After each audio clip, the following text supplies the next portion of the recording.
हिंदू धर्म में वैदिक पंचांग में वर्ष की गणना सौर मास और चंद्रमास के आधार पर होती है।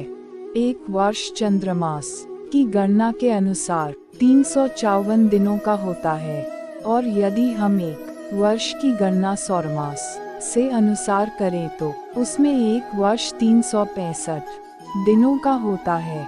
इस तरह से एक वर्ष में इन दोनों की गणनाओं में 11 दिनों का अंतर आता है, जो कि 3 वर्ष में लगभग एक महीने के बराबर हो जाता है। इसलिए चंद्रमास और सूर्य मास की गणना में संतुलन बनाने के लिए अधिक मास का समायोजन किया गया है। हर 3 वर्ष में एक अधिक मास होता है। वर्ष 2023 में सावन माह में अधिक मास के दिनों का समायोजन होने से इस बार 2 सावन होंगे, या यूं भी कह सकते हैं कि सावन 2 महीने का होगा। कब से शुरू होगा अधिक मास?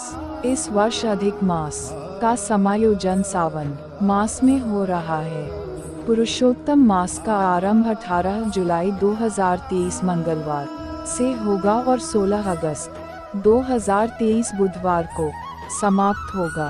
अधिक मास को लोंग मास और पुरुषोत्तम मास भी कहा जाता है।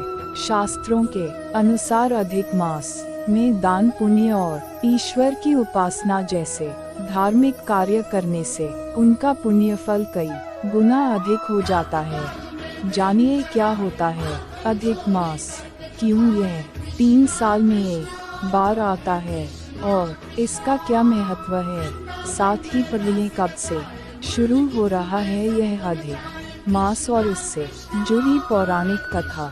अधिक मास हिंदू धर्म में वैदिक पंचांग में वर्ष की गणना सौर मास और चंद्र मास के आधार पर होती है।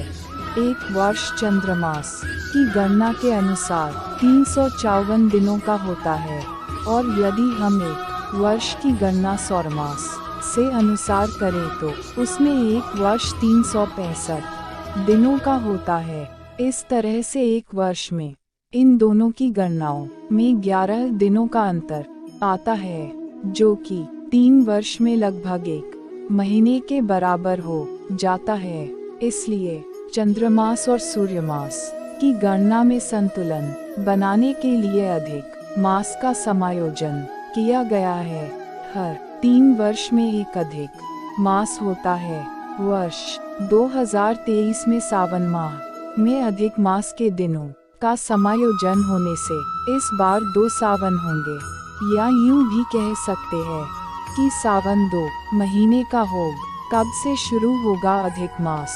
इस वर्ष अधिक मास का समायोजन सावन मास में हो रहा है।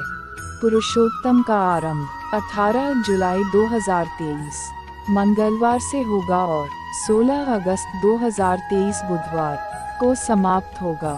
अधिक मास में क्या करें? अधिक मास जिसे भगवान विष्णु ने अपना नाम पुरुषोत्तम दिया है, जिसके कारण इसे पुरुषोत्तम मास भी कहा जाता है। इस महीने में सनातन धर्म में आस्था रखने वाले लोगों को धार्मिक कार्य करने चाहिए। विधि विधान और भक्ति भाव के साथ व्रत, उपवास, पाठ, पूजा, अनुष्ठान, दान, पुण्य, तीर्थ यात्रा, गंगा स्नान इत्यादि कार्य करने से महान पुण्य की प्राप्ति होती है और भगवान प्रसन्न होते हैं। ऋषियों के अनुसार अधिक मास में मनुष्य को सादा भोजन करना चाहिए, जैसे गेहूं, चावल, जौ, तिल, मटर, केला, ककड़ी, आम, जीरा, सौंफ, सुपारी, आंवला, सेंधा नमक, समस्त प्रकार की अभक्ष्य वस्तुएं जिसमें उड़द, राई, प्याज, लहसुन, नशे की सभी चीजें, गाजर, मूली, शहद, दारले, तिल का तेल आदि मुख्य है, इनका त्याग कर देना चाहिए। पूरे अधिक मास जातक को रखना चाहिए और एक ही समय भोजन करना चाहिए।